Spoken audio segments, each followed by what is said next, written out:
I've had it.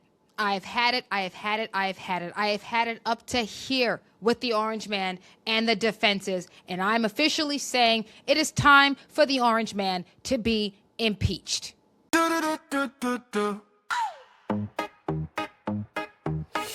laugh at the bill, but the numbers don't lie. Do the joke, do the mad moral financer. Financer, financer, financer, moral financer. Welcome back to the podcast of Archie's Briefings, you guys. I'm your host, Arshel Branch. Now, if you haven't, take the time to subscribe to the channel of Pocket Politics. Hit the notification bell so that way you guys never miss an episode and you're always up to date as to what's new with this channel. Okay, you guys. You're probably thinking to yourself, Arshel, how do you go from being a Trump supporter? How do you go from being MAGA? America first. I'm, Trump girl, get over it. Those are the types of hats I was wearing. Right? Like, how do you go from being that girl to saying you want the man impeached? And not just impeached, but removed. How do I go from there? Well, because he's not the same. He's not who he was in the first term, okay? Officially, President Trump is a war criminal. I don't need Pete Hegseth to do an investigation as to what went wrong when they bombed children in Iran, okay? Bombed little girls in Iran. I don't need the report to come back and say this was either murder or manslaughter. Dude, I don't care. You did it. And that's a reason. That's a reason, okay? I think he should be impeached and removed because he broke his promises. And not just broke his promises, you guys. The man swore on the Bible that he was going to do what he'd been promising his entire campaign. That you were going to make life more affordable because young people are struggling out here. That you were going to protect sovereignty with mass deportations, and you're not doing enough there. That you were going to make things more affordable by reducing inflation that was caused due to the last administration that was because of Biden. Like, yo, you're not doing enough. Dave Ramsey even said you're not doing enough. But the man never talks about politics, but you're not doing enough the way we thought you would be. And now you're talking about a war with Iran that you don't know when it's going to end. You've already added to the debt $60 billion plus interest, exacerbating the buying power and the value of our dollar, putting our fellow people, our fellow American citizens at risk, as we saw in Texas and most likely in New York with Mamdani. Somebody tried to bomb Mamdani. It didn't work. Why? I don't know. I have not gotten enough information to suggest that this was not Islamic terrorism, considering the guy did scream Allah Akbar when he threw a pipe bomb at Mamdani's house. Like, yeah. Whose fault is that, yo? You're compromising America's position both financially and security-wise. And you think you should stay in the White House? Now, I wasn't going to talk about this as much because everybody else has their opinion. Everybody else is going to get out here and say, yay, nay, why we should, why we shouldn't. We can't stand Lindsey Graham, or we support Lindsey Graham, like, or whatever. Maybe not so much Lindsey Graham, but this position. Now, I wasn't going to talk about it. Because where are the things that I could be talking about that are far more entertaining than not even just entertaining, but far more important to our personal finances than me talking about Iran. But then Larry Kudlow popped into my YouTube feed. Now, I figured he popped into my YouTube feed because Caleb Hammer was on the show with him. Not this last video I just watched, but Caleb Hammer did have the opportunity of appearing on Fox Business, and Larry Kudlow was there. And Larry Kudlow, he thinks Caleb Hammer is an interesting guy. He thinks he's very smart, happy that he was able to get out of debt, that he has a successful business in America. He's young, seems to be doing everything right. But Kudlow said, at least to Caleb Hammer, debt is as American as apple pie. And in my head, I thought to myself, but why don't you eat apple pie every day, Larry? Because if you ate apple pie every single freaking day, you could have health problems. It would do you harm, physical harm. This could lead to obesity and other underlying issues. And don't tell me that we all know about this shit, excuse my French, after COVID. We all know underlying problems could even make things even far worse for you. Yeah, nah, eating apple pie every single day could do you harm. So don't sit here and tell me that debt is as American as apple pie when when someone is irresponsible with it, that it can do them some serious harm, which is what we're seeing. But you know what? You're just the pundit. Okay? You are the Republican economist who's supposed to be raving about how amazing the Trump economic policies are. That's your job. Not even going to hate you for it. Still love you, Larry. Then you pop up into my YouTube feed yesterday, and I just couldn't stand it anymore. So before I go on my diatribe about why he gets on my nerves, let me go ahead and show you guys the clip first. Because, that is what sent me into a frenzy, okay? Into a frenzy. I spent like a whole hour talking to my sister about this, just on a tirade, cussing up the wazoo, okay? I'm trying to refrain from cussing so much. I did just cuss a few seconds ago. I'm trying to contain myself. But let me show you guys the clip. I promise I won't curse, at least while reacting to him. So let's go ahead and let's pull up this clip with Larry Kudlow on Fox Business, shall we? All right, you guys. So this is it here, okay? So let's just run it. All right, folks, my advice to investors: look through the war, see the enormous prosperity that lies on the other side. And that's the subject of the rift. We all know that crude oil and gasoline prices have jumped up as a result of the Iran war. And to me, it's a small price to pay for a small bump up in energy costs in order to defeat the barbaric terrorist regime in Iran. Okay, let's just start there, okay? The whole, temporary, right? This is a short pain for long-term gain. Are you kidding me? Are you kidding me? Oh, but the oil prices, we know gas prices went up, but that's okay. That's okay. What do you mean that's okay? We did this with the tariffs. We gave you an opportunity to have short-term pain for long-term gain, and we were right. We supported that position. We're not going to support this, okay? We're not going to support this. You said you were not going to get into any new wars, and here you have a talking head like Larry Kudlow, okay, who thinks dead is as American as apple pie. Freaking retard, okay? Sitting here saying that it's okay that we go ahead and go to war with Iran, knowing full on well, if past this prologue, we're going to exacerbate the debt, that Americans are going to suffer more than they already are. You've got Americans, okay, who are being replaced and displaced out of the workforce because of AI. That requires what? Energy, but we in the Middle East. I'm supposed to sit here and think that this is in our best damn interest? Are you freaking kidding me? Please. Retarded. And literally change the course of history. But economists still trying to figure out what, if any, impact on inflation and output. I've seen recession scenarios. I've seen inflation scenarios. I've seen stagflation. You name it. It's all out there.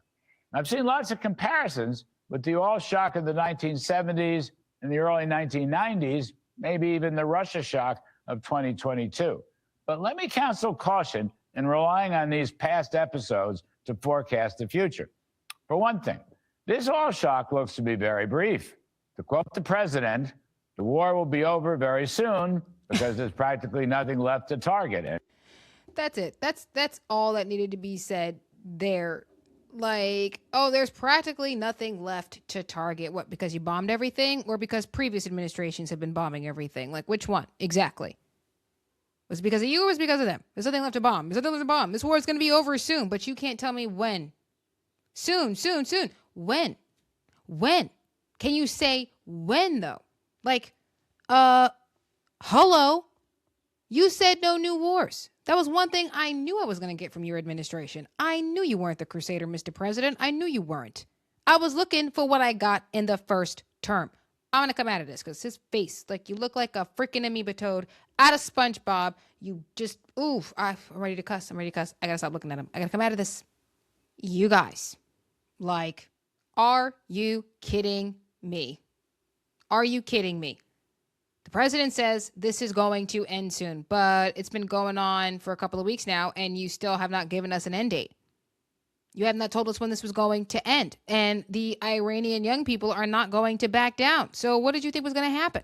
Like, what did you think was going to happen? If they were just going to stand down, we've already started to see attacks here in the United States. You risked your people's financial position and their safety, our safety. You broke your promise to Charlie Kirk and to all the other millennial and Gen Z Americans who don't give two craps about your beef over 9/11. I'm a millennial. I remember that day, okay? I remember it very clearly, very clearly. This isn't that I am looking for a repeat.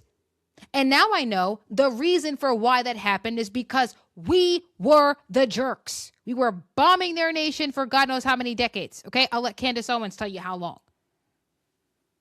But you can't think that after starting problems that no one is going to retaliate. You smack me once, I'm kicking your butt. That is how I was raised. I won't hit first. I'm the kindest person you will ever meet. But if you swing at me, I'm going to beat your behind, okay? That's how that goes. Now, that's how America should be. I'm the kindest, fairest, person you will ever find, the kindest and fairest country you will ever find in the world, point blank, period. But if you mess with me, you hurt one of mine, I'm going to kick your ass. This is what President Trump did back in 2016. This was your first term, dude. Soleimani was responsible for one American death. What did you do? You took him out, and you did it without killing civilians. An American was being held hostage by the terrorist organization ISIS, and you went in looking for this young lady. She was unfortunately killed. You got the bad guy, and al-Baghdadi committed suicide, and you did it again without killing civilians. You wanted to bring soldiers home from Afghanistan. This is what sent Liz Cheney down a path, and it was quite obvious that you were not the warmonger, but she was. Clear to everybody that this is why we elected you. This is why we wanted you there. This is what this was. This is what we got. But this is what we got with the first term President Trump. I'm at the point now where I feel like people who run for president should only have one terms. You might actually deliver what the people want. And you still had the deep state around you, dude. I feel like you were moving so fast, respected your voters, respected your base. You didn't change your mind, and you weren't a politician either, because now I'm feeling like that's exactly how you are. And I don't want to hear from the boomers who think that this nonsense is okay because, oh, well, 9/11, 9/11, 9/11, it was over 20 years ago. Get a freaking grip at this point.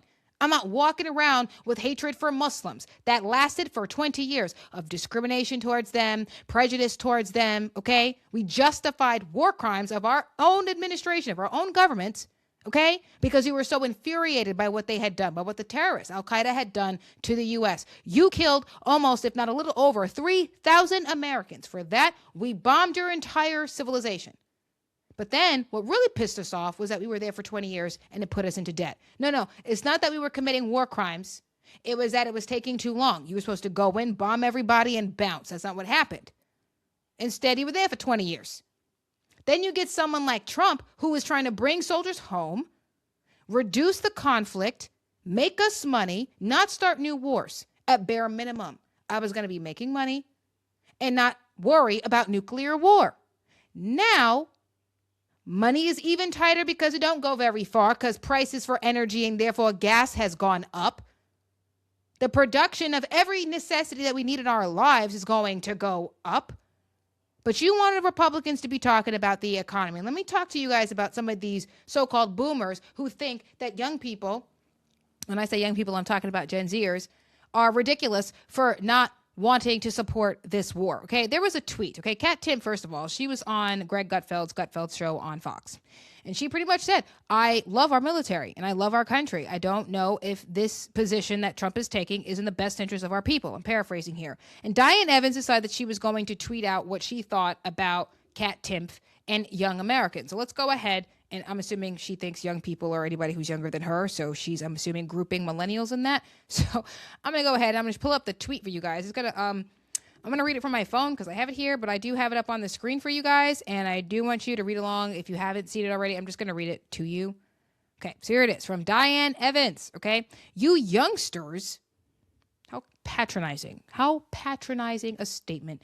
You youngsters need a 9/11 to bring you back to reality! Exclamation point, exclamation point. And why am I saying exclamation point? Because clearly the broad is lying. She's yelling. She's yelling at the youngsters. She's yelling. That's what the exclamation points are. She's yelling at the youngsters. Iran has been a thorn in our side since the 70s. Since the damn 70s. I'm ready to go, I was born in the 90s. I don't care about the damn 70s. I don't care, except for the fact that gas will never be less than $1 ever again. It's about time someone had the courage to stand up to these American hater thugs. Exclamation point, exclamation point. She's yelling at young people. Let's unpack what that statement means. You need to suffer a 9/11 to understand why what the president and this administration are doing in Iran is justifiable. That them killing over 150 people, civilians, little girls in Iran, because they bombed a school, okay? If you didn't know, now you know, okay? They killed little girls. And why is that so important to say little girls and not just children? Because in Iran, children, little girls, they don't learn how to fight. They're an oppressive state, right? They don't have all the freedoms that little girls in America have. Like, I could sign up for karate and ballet. In Iran, they don't have those same liberties. They're in school, but they probably learn in home ec. right? How to cook, how to clean, how to sew a button on a shirt, right? Of course, you got to learn how to do math and read and all the rest of it, because you got to be able to read the Quran and understand why your husband is the master, why the men come before you do. You got to know how to read in order to do that, know how many letters are in a word in order to understand how to spell even Quran. You got to know how to do that. You got to understand why you are in a Muslim civilization. So you got to know how to read, right? Okay, fine. They don't know how to fight. So you killed a group of girls who are never going to learn how to be soldiers. That's what you did. You killed the weakest of their civilization, the purest of their civilization. For what? 40 terrorists? That's your ratio?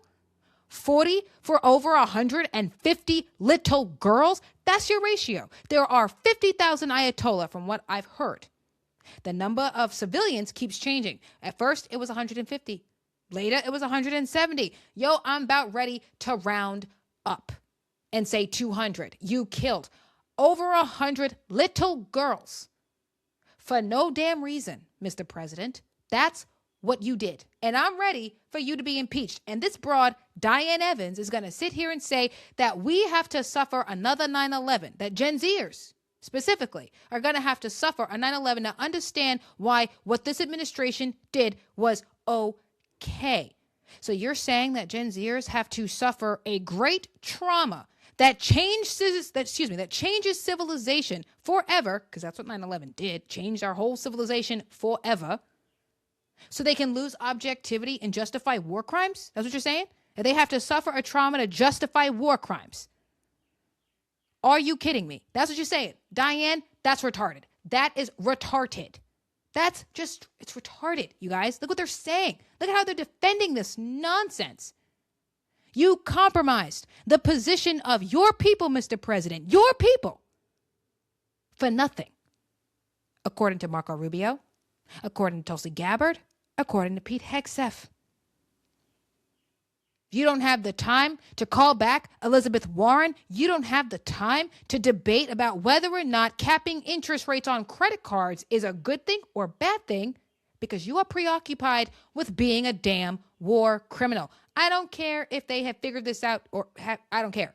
I'm not waiting for a damn report. By definition, you targeted a school of children, of little girls, because you wanted to catch the bad guy.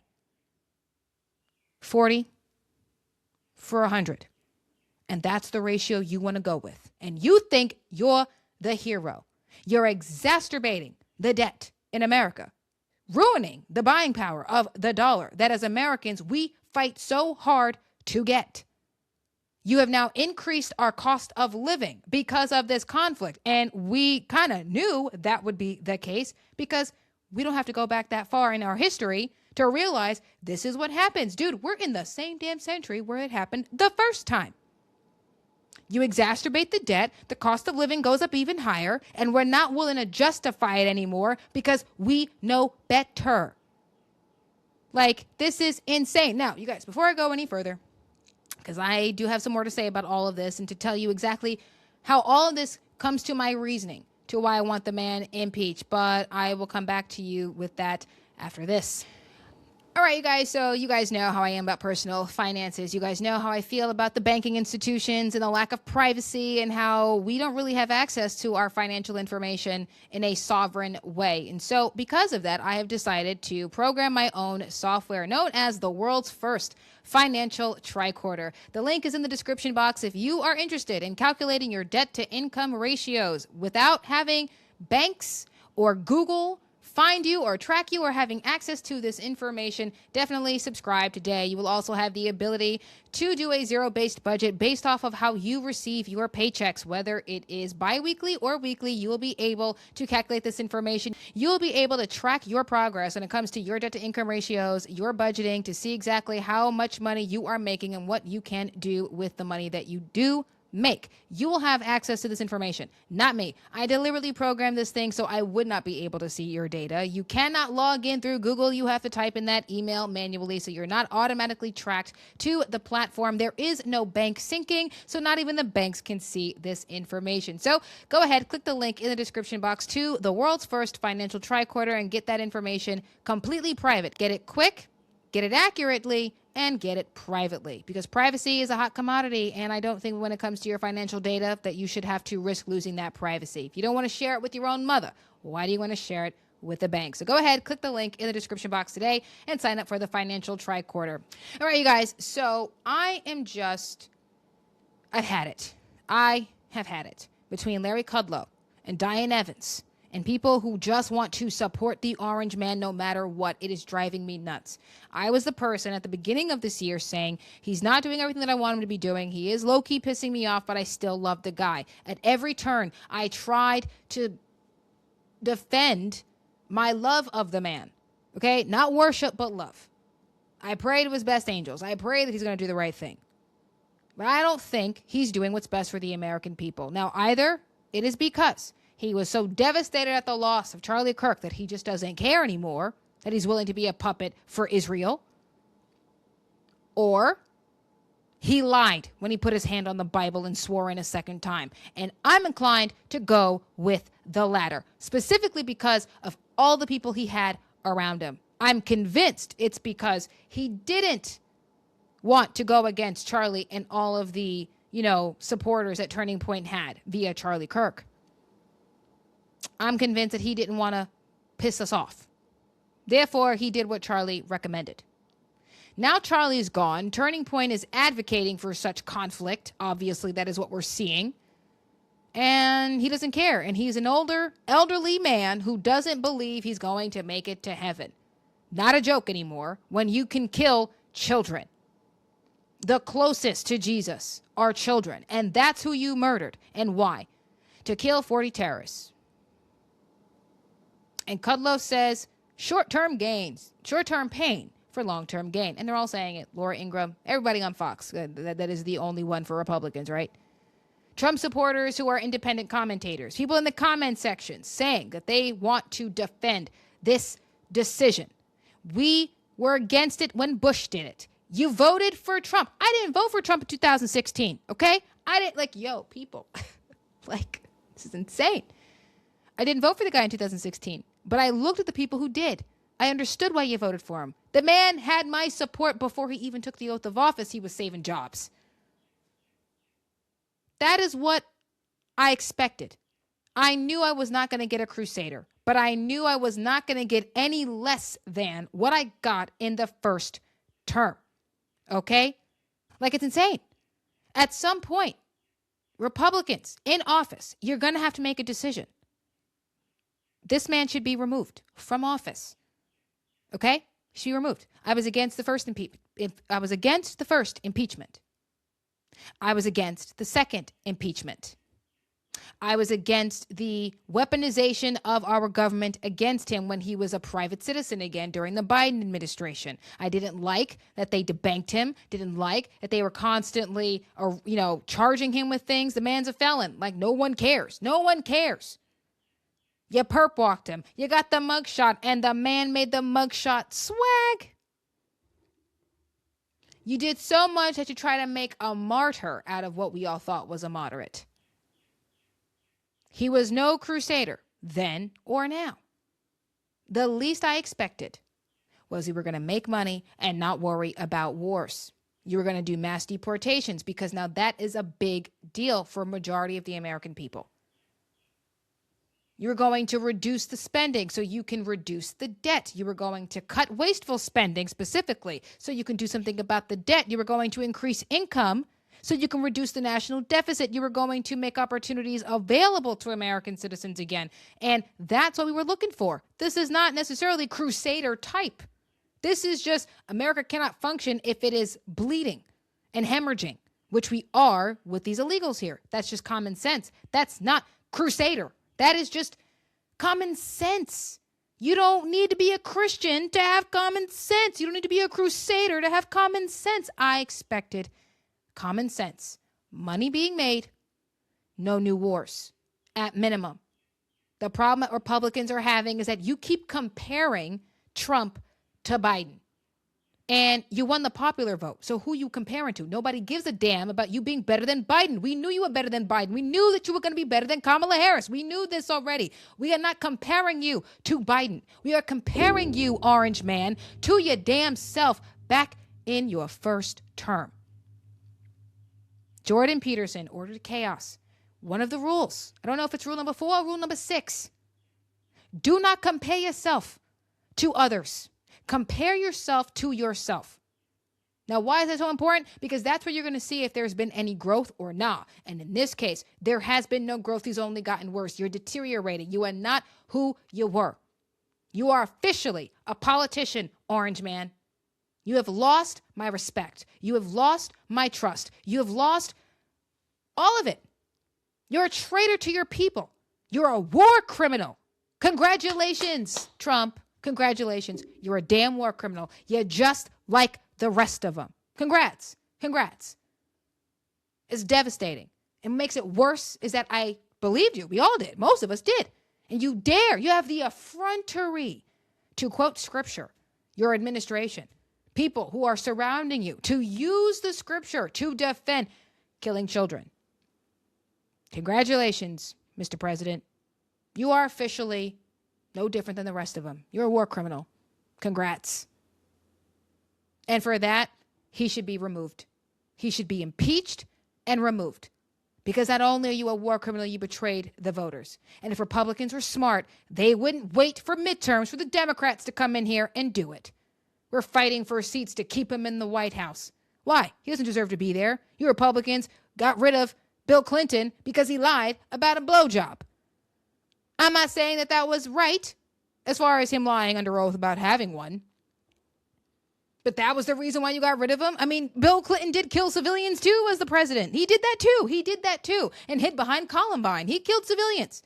But that wasn't the reason why you impeached him. No, you impeached him because he lied under oath about a blowjob. Not that he killed civilians. That's a reason. And if Republicans are smart and you want to really maintain power, hold your own accountable and get rid of the man. Put him out of the White House. How about we fire him? That's what I'm looking for. Some of y'all are going to say, Arshel, no.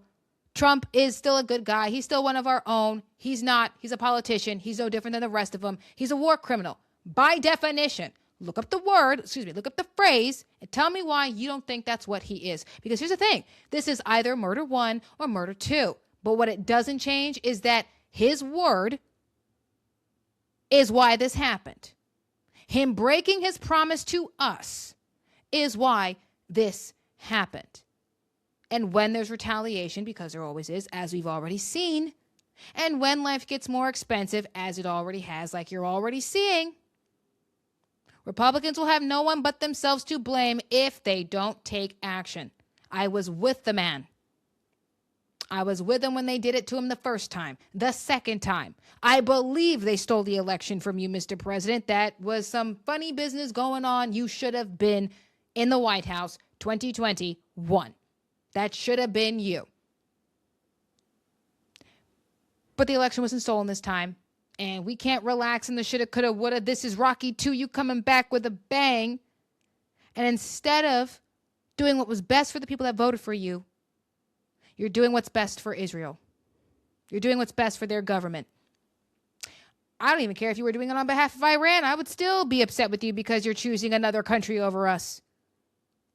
American citizens are being harmed. American soldiers are being killed. Americans were attacked recently. A mayor in New York attacked recently. Now, he survived because the bomb didn't go off, but that did happen. Our financial positions are being compromised. And now we have to find where we're going to get the extra capital to cover our cost of living because you wanted to beef with somebody who said, stay out of my way and I won't cause problems for you. You had no reason to do this and you did it anyway. That's an impeachable offense in my book. He killed civilians. That's an impeachable offense. I don't care about Bill Clinton's blowjob that he lied about. He killed civilians and that wasn't a reason to get rid of him? Seriously? Seriously. We kill civilians and we get away with it? Are you kidding me? If a cop did this, everybody would be looking for his badge and for them to be behind bars. And we can't do that to the president of the United States? What are we doing here? What the heck are we doing here? Make up your mind. You guys, I'm done. I've had it up to here with the man. I want him impeached. I want him removed. This episode was a little bit longer, not even a little bit, but by a lot, I'm looking at that number. But I had a lot to say. Our government, the orange man, responsible for killing over 100 little girls for no damn reason other than because Israel wanted him to. As a result, Americans are put at risk physically and financially. And now we have to go out here looking for ways to bring in extra capital to cover the mundane tasks of our everyday lives. Gas, groceries. But you're helping, right? You're helping. Oh, you're so star-spangled awesome, orange man. Unbelievable. Unbelievable. Anybody who can defend this conflict, that position is just retarded, if not just pure evil at this point. Because there are a number of reasons why this is a dumb idea. Number one, it's not making us money, not the American people. It's putting us at risk. So obviously that's not in our best interest. And so if it's not for any of these two reasons, then why the heck are you doing it? Who is the real beneficiary here? Because it ain't looking like it's us, we the American people. It don't look like we the people benefit. And I've been asking this question about Trump for most of the policies that he's been coming out with. How does the Argentina deal benefit us? How are we the beneficiaries? Because is it really us or was it the government? Because we're not the same. And you know what? Neither is the orange man. So you guys get in the comment sections and let me know what you think about that. Of course, you guys take the time to subscribe to the Financial Tricorder if you haven't already. If you guys are interested in finding out what your debt to income ratios are, finding out how much money could actually go towards your necessities and budget that out correctly as to how you are paid, whether weekly or biweekly, you should definitely check out the Financial Tricorder and subscribe today because listen, it's going to help you be able to, budget your money and get real clarity as to what your position is today, how much money you have coming in and where those funds could be allocated to, so that way you at least have that clarity and start changing your behavior so that way you can prepare for the worst in the best possible way, because this is only going to mean prices are going to get higher. That's what this conflict means. It always happens. A conflict like this means prices are going to get higher. And so we need to be prepared for that. And I built out the tricorder not to help us deal with the consequences of a regime change war. But now I'm definitely very glad that I am releasing the software today and launching the software today, because we're going to need it now more than ever, because I'm concerned. How much is it going to cost me to get to and from work now? How much is it going to cost me to produce my work as both a waitress in my day job and as a commentator, utilizing obviously energy bills, lights, compute power, charging my cell phone, even the AI to do the soap opera. Like, all of this requires fossil fuels, you freaking idiot. What did you do? Like, I didn't build out the tricorder to help me prepare for the consequences of war. I built it out so that way as I increase my income, because your policies are going to be so amazing that I can be responsible. And so good, bad, now we all can have clarity because I use it. All right. I think it's beneficial. I think it's useful and it's affordable. I wanted something that was going to be made affordable for you guys, that would make sure your information was private and that can get you the truth of your financial position if you are honest about your financial position. And I found that you're more likely to be honest about your own circumstances if no one else is looking in your diary. So I felt like that was a good idea. So subscribe to the Tricorder today. The link is in the description box, you guys. Of course, head over to my Sisters of Fame studio if you guys are interested in catching the Life Through a Lens series that I am writing right now on my sister's channel. You guys are going to love it. The first episode is to air this Sunday. I'm very excited about the work that I'm doing and the help that I am providing. I'm very disappointed with this administration, but you know what? The scripture did say that there will be wars and whispers of wars, and that's the time that we are in. And we can't let it get to our joy. I know I went on a tirade. I know that it's been a lot, but, someone who's been a part of this coalition as a patriot, a Trump-loving patriot at that, I'm very disappointed. But that doesn't mean that I don't love my fellow Americans, because that's something that will never change. I love you guys. So you guys have a wonderful night. Again, get into the comment sections. Let me know how you feel about everything that I just said. Do you think President Trump should be impeached and removed? Because he's already been impeached twice. I need him impeached and removed. Let me know if you agree with that. Subscribe to the channel if you haven't already, to Pocket Politics. Definitely hit the notification bell so that you guys are always notified about when my episodes are coming out, as well as when new things are hitting the channel as well. You can follow me, obviously, on Instagram under Arshel Financial, I believe is the Instagram page, and you can follow me on TikTok under Moral Finance. I'm Oof, I'm exhausted. I'm exhausted, and I think I talked myself into a glass of wine. So I think I'm going to go ahead and do that. I love you guys. You guys have a wonderful night. God bless. And, of course, because it's me, Kepla.